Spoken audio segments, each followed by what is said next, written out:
Jini kabisa, jini.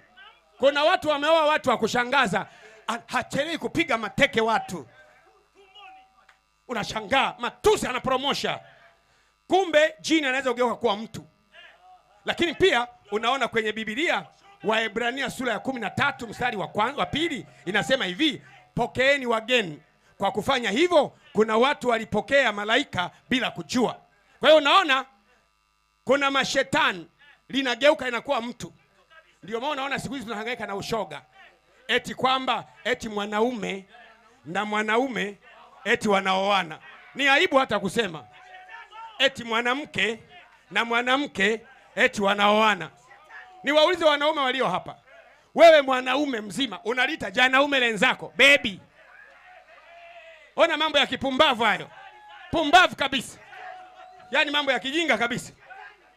Mwanamke anaolewa kwa sababu anapopa kuolewa. Nirudie tena. Mwanamke anaolewa kwa sababu anapopa kuolewa. Mwanaume anaoa kwa sababu anacho kioleo. Wanaume oye. Violeo oye. Sasa mwanaume haolewi kwa sababu hana pa kuolewa. Wapi unaolewa? Wapi mwanaume? Wapi? Wapi? Wapi?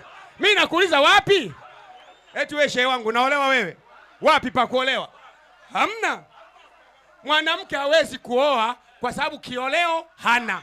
Wanawake kioleo kiko wapi? Wapi? Wapi? Umenielewa eh? Ni mashetani. Ni mashetani. Ni kufuru. Hawa si watu wa kawaida. Nasema apigwe asipigwe. Namuona kabisa kumbe si mtu. Sio mtu, mwanaume ila sio binadamu.